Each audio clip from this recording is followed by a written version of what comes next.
അങ്ങനെ വലിയ വിഷയങ്ങളൊന്നും ഇല്ലാത്തത് കൊണ്ട് കേരളത്തിൽ നടന്ന അപരാധങ്ങൾ കോർത്തിണക്കിയ വലിയ അപരാധ വേണ്ടിയായിട്ട് ഇത് മാറട്ടെ എന്ന് നമുക്ക് പ്രാർത്ഥിക്കാം.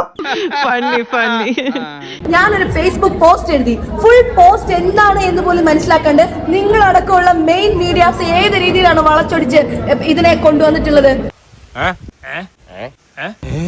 ബിഗ് ബോസിൽ വെച്ച് എങ്ങനെയാണ് സ്വഭാവം എന്ന് മനസ്സിലായിട്ടുണ്ടായിരുന്നു. അന്ന് അത് അറിഞ്ഞപ്പോ ഉണ്ടായ ദേഷ്യത്തിന് തന്നെ കൈ കിട്ടിയിരുന്നെങ്കിൽ മോന്തയടിച്ച് കലക്കിയ. ഇപ്പൊ അവിടെ ഈ അമ്മായിക്കകത്തുള്ളവരെ അന്ന് ചവിട്ടി ഇറക്കുന്നതിന് മുമ്പായിട്ട് നിങ്ങളായിട്ട് രാജിവെച്ചു വന്നു, അത്രയല്ലേ ഉള്ളൂ, കുഴപ്പമൊന്നുമില്ല. എന്തോ അവിടെ ഒപ്പിച്ച് കാണും. താൻ കൂടുതലൊന്നും പറയണ്ട. കമന്റ്സിന് മുഴുവൻ ഉണ്ടല്ലോ ആൾക്കാർ വന്നിട്ട് പൂരത്തെറിയാവും.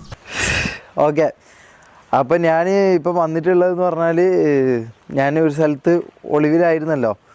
അപ്പോൾ അവിടുന്ന് ഈ പറഞ്ഞ പോലെ ഒരു വണ്ടി റെൻറ്റിനെടുത്തിട്ട് ഞാനും എൻ്റെ ഫ്രണ്ടും കൂടി, ജാസിയും അമ്മു ഇവരൊന്നുമില്ല, ഈ പറഞ്ഞ പോലെ വേറൊരു ഫ്രണ്ട് ഉണ്ട്, ഓൻ ക്യാമറ മുമ്പിൽ വരില്ല.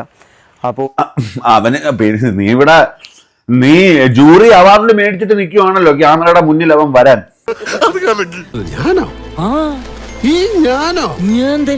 ഞാനൊന്നും ഓർക്കുന്നില്ല. ഈ സമയത്ത് ഇങ്ങനെയൊക്കെ പറയാതെ മാത്തുക്കുട്ടി. ഗാന്ധിത്തലയാണ്. അപ്പൊ മോഹൻദാസ് കരംചന്ദ് ഗാന്ധിയാണ്. ഗാന്ധിജി ആരാന്നറിയോ? Father of the nation. ദിനേശന്റെ ഫാദറാണ്. നീ പോമനെ ദിനേശ്.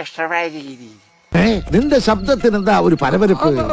സമയദോഷം, ജലദോഷം. കുടിക്കുന്ന ശീലമുണ്ടോ? സവാരി കീരിയും പാമ്പും. പാമ്പിന്റെ ശത്രു കീരിയാണ്. എലിയ,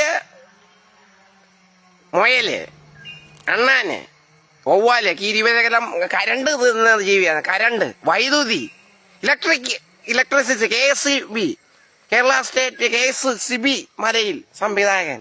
ഇവിടെ നമ്മള് വിചാരിച്ച പോലെ അല്ലാട്ടാ. എന്നാ ഞാനങ്ങട്